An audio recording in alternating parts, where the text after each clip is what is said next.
you okay? Are you okay, mister? Fire. When the fire falls, a warning from heaven, fire. The world had changed. The air itself seemed heavier, filled with an unseen tension, like the moments before a storm. But this was no ordinary storm. This was something deeper, something ancient. It was as if the earth itself could feel the weight of sin pressing down upon it, groaning under the burden of humanity's choices. And in the heavens, God watched. The same God who had once walked with Adam in the cool of the garden, who had led Israel through the wilderness, who had given his only son as a sacrifice, he was watching. Watching as violence filled the streets. Watching as truth was twisted into lies. Watching as people no longer feared him, no longer sought his ways, no longer even believed he was there. But he was. And he had seen this before, the days of Noah, the days of now. There was a time, long ago, when the world had reached this same point. The days of Noah.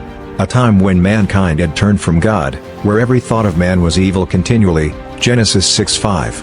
A time when corruption spread like a disease, when men and women had forgotten the one who had breathed life into them. And so, God acted. The warnings had gone out. Noah had spoken. He built the ark, hammering out a message of repentance with every strike of wood upon wood. But the people laughed. They mocked him, ridiculed him, called him mad. Until the sky broke open. Until the deep waters burst forth.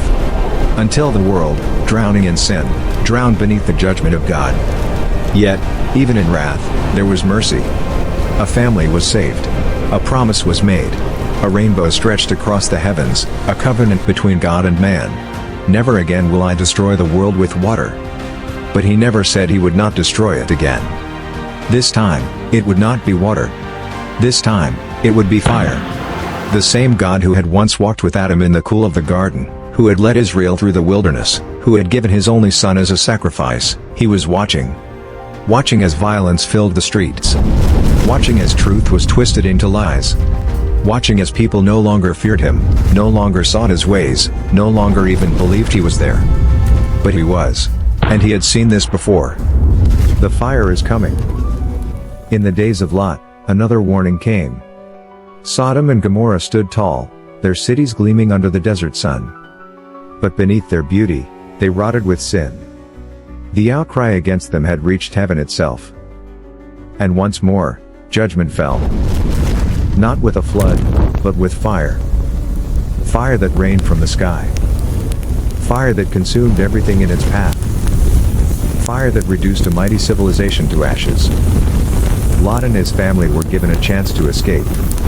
But not all heeded the warning.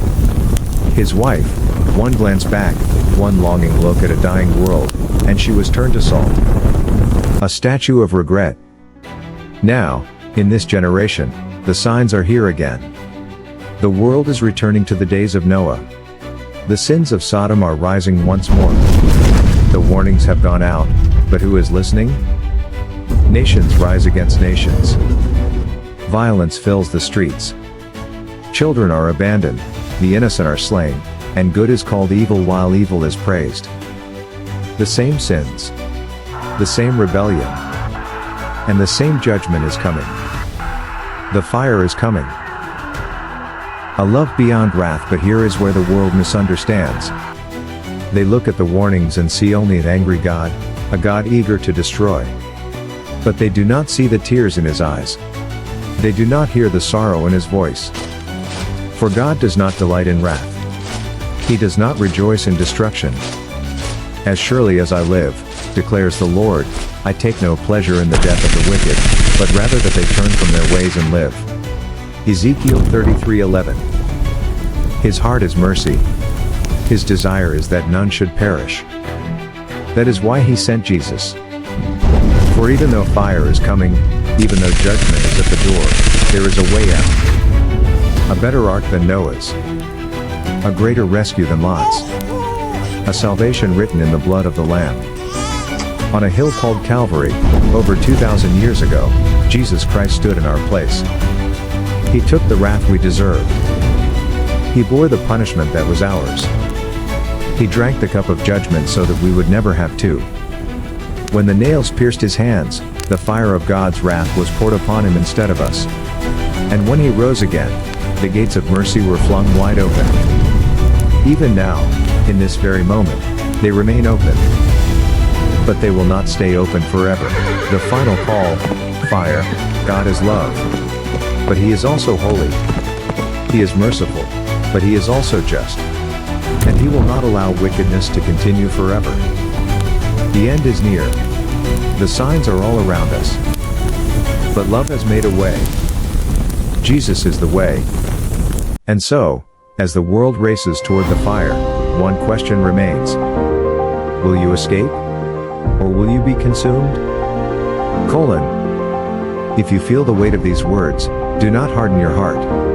The time to turn back is now. Share this message, spread the warning, and above all, come to Jesus while there is still time.